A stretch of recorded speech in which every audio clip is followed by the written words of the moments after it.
അസ്സലാമലൈക്കും friends, welcome to S B recipes. അപ്പോൾ ഇന്ന് ഞാനിവിടെ വന്നിട്ടുള്ളത് നല്ലൊരു അടിപൊളി ചിക്കൻ മന്തിയുടെ റെസിപ്പി ആയിട്ടാണ്. നമുക്ക് വീട്ടിലത് ഈസി ആയിട്ട് ഉണ്ടാക്കിയെടുക്കാൻ പറ്റും. അപ്പോൾ നമുക്കിത് എങ്ങനെയാണ് ഉണ്ടാക്കുന്നതെന്ന് നോക്കാം. ഈ ഒരു ചിക്കൻ മന്തി ഉണ്ടാക്കുന്നതിന് വേണ്ടിയിട്ട് ഞാനിവിടെ 3 കപ്പ് ബസ്മതി റൈസാണ് കേട്ടോ എടുത്തിട്ടുള്ളത്. ഈ ഒരു മന്തി ഉണ്ടാക്കുന്നതിന് വേണ്ടിയിട്ട് നമുക്ക് സെല്ല ബസ്മതി റൈസാണ് കേട്ടോ വേണ്ടത്. സാധാരണ വൈറ്റ് കളറിലുള്ള ബസ്മതി റൈസ് അല്ല. നമുക്ക് കപ്സ് ഉണ്ടാക്കുമ്പോഴും അതുപോലെ തന്നെ മന്തി ഉണ്ടാക്കുമ്പോഴും ഈ ഒരു റൈസ് തന്നെ എടുക്കാൻ വേണ്ടിയിട്ട് നോക്കുക കേട്ടോ. അപ്പോൾ ഇത് നന്നായിട്ടൊന്ന് വാഷ് ചെയ്തതിന് ശേഷം നമുക്കിതൊന്ന് സോക്ക് ചെയ്യാനായിട്ട് വെക്കാം. ഞാനിപ്പോൾ ഇവിടെ ഒരു അരമണിക്കൂർ മുന്നേ സോക്ക് ചെയ്ത് വെച്ചതാണിത്. ഇനി ഇതൊന്ന് മാറ്റി വെക്കാം.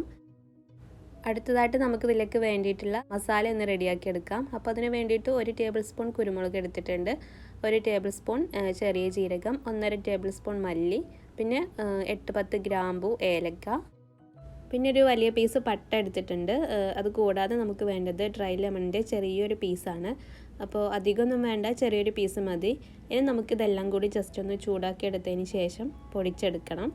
അപ്പോൾ ഞാനിതൊന്ന് പൊടിച്ചെടുത്തിട്ട് വരാം. അങ്ങനെ ഇതാ നമ്മുടെ മന്തി മസാല ഇവിടെ റെഡി ആയിട്ടുണ്ട്.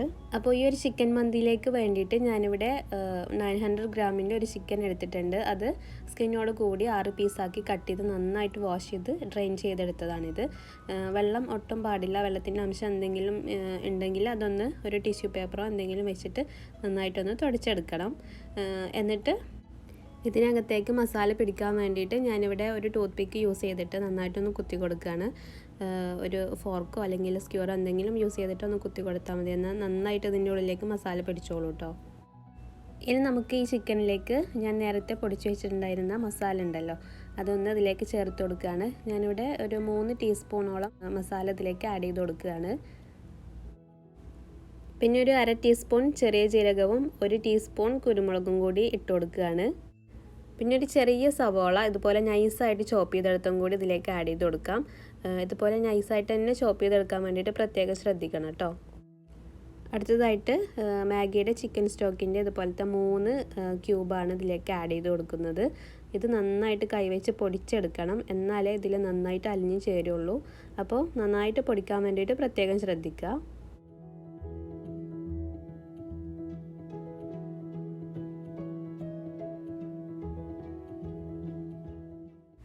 ഇനി നമുക്കിതിലേക്ക് കുറച്ച് ഓറഞ്ച് ഫുഡ് കളർ ഒന്ന് ആഡ് ചെയ്ത് കൊടുക്കാം. പിന്നെ ഒരു 1/2 കപ്പ് ഓയിൽ ഒഴിച്ചു കൊടുക്കുകയാണ്. ഞാനിപ്പോൾ ഇവിടെ എടുത്തിട്ടുള്ളത് ഒലീവ് ഓയിലാണ്. നിങ്ങൾക്ക് വേണമെങ്കിൽ സൺഫ്ലവർ ഓയിൽ ഒഴിച്ചു കൊടുക്കാം കേട്ടോ. ലാസ്റ്റ് ഇതിലേക്ക് 1 ടീസ്പൂൺ കുരുമുളക് പൊടിയും കൂടെ ചേർത്തിട്ട് നന്നായിട്ടൊന്ന് മിക്സ് ചെയ്തെടുക്കുക. ചിക്കൻ സ്റ്റോക്കിൽ ഉപ്പുള്ളത് കാരണം നമ്മൾ ഇതിലേക്ക് വേറെ ഉപ്പൊന്നും ആഡ് ചെയ്ത് കൊടുക്കണ്ട കേട്ടോ. ചിക്കൻ സ്റ്റോക്കിൽ നന്നായിട്ട് തന്നെ ഉപ്പുണ്ടാവും. പിന്നെ പ്രത്യേകം ശ്രദ്ധിക്കാനുള്ളത്, നമ്മൾ ചിക്കൻ സ്റ്റോക്ക് നന്നായിട്ട് തന്നെ അലിഞ്ഞ് ചേരുന്ന വിധത്തിൽ നന്നായിട്ട് പൊടിച്ചെടുക്കണം. ഈ മസാലയിൽ നന്നായിട്ട് യോജിപ്പിച്ചെടുക്കണം. അതല്ലെന്നുണ്ടെങ്കിൽ കുക്ക് ചെയ്യുന്ന സമയത്ത് ഇത്രയും ഓയിലിൽ കിടന്നിട്ട് ചിക്കൻ സ്റ്റോക്ക് നന്നായിട്ട് അലിഞ്ഞ് ചേർന്നിട്ടില്ലെന്നുണ്ടെങ്കിൽ അത് കരിഞ്ഞു പോവും. അപ്പോൾ അതൊന്ന് പ്രത്യേകം ശ്രദ്ധിക്കണം കേട്ടോ. അപ്പോൾ ഇതാ നമ്മുടെ ചിക്കനും മസാലയൊക്കെ നന്നായിട്ട് മിക്സാക്കി വെച്ചിട്ടുണ്ട്. ഇനി മിനിമം ഒരു 10-15 മിനിറ്റെങ്കിലും ഇത് റെസ്റ്റ് ചെയ്യാനായിട്ട് മാറ്റി വെക്കുക. കൂടുതൽ ടൈം ഉണ്ടെങ്കിൽ അതിനനുസരിച്ചിട്ട് കൂടുതൽ നേരം റെസ്റ്റ് ചെയ്യാനായിട്ട് വെക്കാം. റൈസൊക്കെ നന്നായിട്ട് സോക്കായി കിട്ടിയിട്ടുണ്ട്. അപ്പോൾ ഇനി നമുക്കിതൊന്ന് വേവിച്ചെടുക്കണം. അതിനായിട്ട് ഞാനിവിടെ ഒരു വലിയ പാത്രത്തിൽ വെള്ളം വെച്ചിട്ടുണ്ട്. അതിലേക്ക് കുറച്ച് ഏലക്ക, പട്ട, ഗ്രാമ്പു ഇതെല്ലാം ചേർത്ത് കൊടുക്കാം. ഒരു ഡ്രൈ ലെമൺ എടുത്തിട്ടുണ്ട്, അതിലേക്ക് ഇട്ട് കൊടുക്കാം. പിന്നെ നമ്മുടെ റൈസിലേക്ക് ആവശ്യത്തിനുള്ള ഉപ്പും കൂടി ചേർത്ത് കൊടുക്കുകയാണ്. പിന്നെ ഒരു ടേബിൾ സ്പൂണോളം ഓയിലും കൂടി ഒഴിച്ചു കൊടുക്കുകയാണ് കേട്ടോ. ഇതിന് നന്നായിട്ടൊന്ന് മിക്സാക്കി കൊടുത്തതിന് ശേഷം തിളപ്പിക്കാനായിട്ട് മാറ്റി വെക്കാം. ഈ സമയം കൊണ്ട് നമുക്ക് ചിക്കൻ ഒന്ന് വേവിച്ചെടുക്കാം. ഞാനിവിടെ ഹൈ ഫ്ലെയിമിൽ ഒരു 5 മിനിറ്റോളം കുക്ക് ചെയ്തെടുക്കുകയാണ്. അതിനുശേഷം ഒരു മീഡിയം ഫ്ലെയിമിൽ 5 മിനിറ്റ് ഒന്ന് തിരിച്ചിട്ടിട്ട് വേവിച്ചെടുക്കാം. എന്നിട്ട് തിരിച്ചും മറിച്ചിട്ടിട്ട് നന്നായിട്ടൊന്ന് വേവിച്ചെടുത്താൽ മതി. അപ്പോൾ അതാ നമ്മുടെ റൈസിന് വേണ്ടിയിട്ടുള്ള വെള്ളമൊക്കെ തിളക്കാൻ തുടങ്ങിയിട്ടുണ്ട്. ഈ ഒരു സമയത്ത് ഞാനിതിലേക്ക് ഒരു 5 പച്ചമുളക് ചേർത്ത് കൊടുക്കുകയാണ്. ഇനി നമുക്കിതിലേക്ക് റൈസ് ഇട്ട് കൊടുത്ത് വേവിച്ചെടുക്കാം. അപ്പോൾ ഇതാ നമ്മുടെ ചിക്കൻ 5 മിനിറ്റ് കഴിഞ്ഞിട്ടുണ്ട്. അപ്പോൾ ഇതൊന്ന് തിരിച്ചിട്ട് കൊടുക്കാം. എന്നിട്ട് അടച്ചു വെച്ച് വീണ്ടും ഒരു 5 മിനിറ്റ് ഒരു മീഡിയം ഫ്ലെയിമിലിട്ടിട്ട് വേവിച്ചെടുക്കാം. ഇപ്പോൾ ഇതാ നമ്മുടെ ചിക്കനൊക്കെ നന്നായിട്ട് കുക്കായി കിട്ടിയിട്ടുണ്ട്. ഇനി നമുക്കിതിൽ നിന്ന് ഒരു 1/4 ഭാഗത്തോളം ഓയിലൊന്ന് മാറ്റി വെക്കണം. ബാക്കി ഒരു 1/4 ഭാഗം ഈ ചിക്കനിൽ തന്നെ ഇരുന്നോട്ടെ.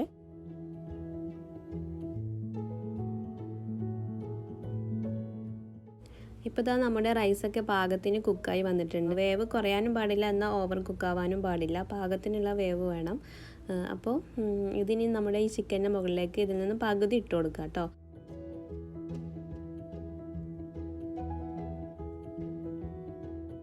ഈ ചിക്കനിൽ നിന്ന് മാറ്റി വെച്ചിട്ടുള്ള ഓയിലിൽ നിന്ന് പകുതി ഈ റൈസിൻ്റെ മുകളിലേക്ക് ഒഴിച്ചു കൊടുക്കാം.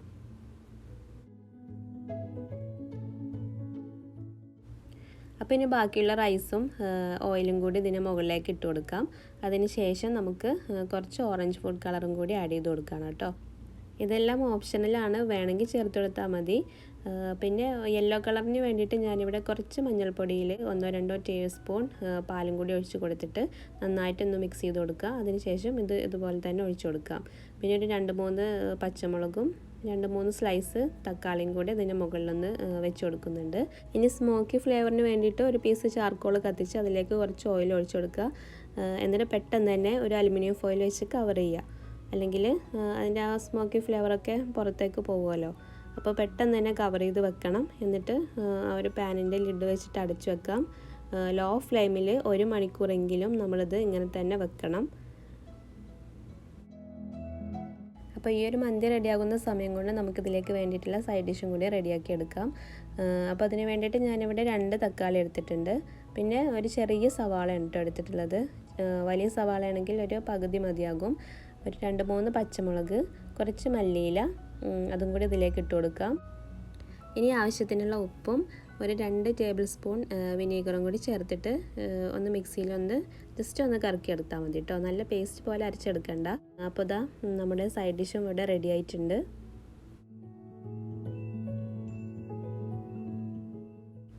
അപ്പോൾ ഇതാ 1 മണിക്കൂർ കഴിഞ്ഞിട്ടുണ്ട്. അങ്ങനെ ഇതാ നമ്മുടെ മന്തിയൊക്കെ നല്ല അടിപൊളിയായിട്ട് വന്നിട്ടുണ്ട്. നല്ല സ്മെല്ല് വരുന്നുണ്ട് കേട്ടോ. ഇനി നമുക്ക് ആ മുകളിലുള്ള റൈസൊക്കെ ഒന്ന് മിക്സാക്കി എടുക്കണം. എന്നിട്ട് ചിക്കനൊന്ന് മാറ്റി വെക്കാം.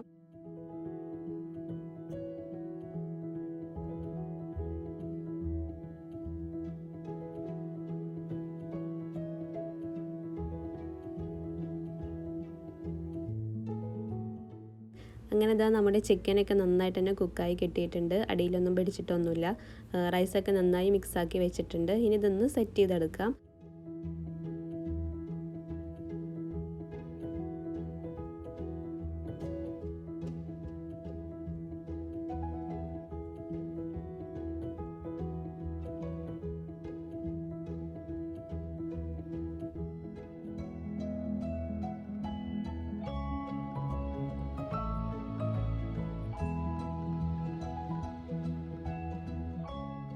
അങ്ങനെ അതാ നമ്മുടെ അടിപൊളി ചിക്കൻ മന്തി ഇവിടെ റെഡി ആയിട്ടുണ്ട്. അപ്പോൾ എല്ലാവർക്കും ഇഷ്ടമാവും. എല്ലാവരും ഇതൊന്ന് ട്രൈ ചെയ്ത് നോക്കണം. നല്ല ഈസിയാണ് ഉണ്ടാക്കാനായിട്ട്. അപ്പോൾ എല്ലാവർക്കും ഇഷ്ടപ്പെട്ടു എന്ന് വിശ്വസിക്കുന്നു. ഇഷ്ടപ്പെടുകയാണെങ്കിൽ ലൈക്ക് ചെയ്യാനും ഷെയർ ചെയ്യാനും അതുപോലെ സബ്സ്ക്രൈബ് ചെയ്യാനൊന്നും മറക്കരുത്. സബ്സ്ക്രൈബ് ചെയ്യുമ്പോൾ തൊട്ടടുത്തുള്ളൊരു ബെല്ലൈക്കണിൽ കൂടി ക്ലിക്ക് ചെയ്ത് ഓൾ ഓപ്ഷനും കൂടി ഒന്ന് ക്ലിക്ക് ചെയ്ത് വെക്കുകയാണെങ്കിൽ ഞാനിടുന്ന എല്ലാ വീഡിയോസിൻ്റെയും നോട്ടിഫിക്കേഷൻ നിങ്ങൾക്ക് കിട്ടുന്നതായിരിക്കും. അപ്പോൾ അടുത്ത റെസിപ്പി ആയിട്ട് വരുന്നത് വരെ താങ്ക്സ് ഫോർ വാച്ചിങ്.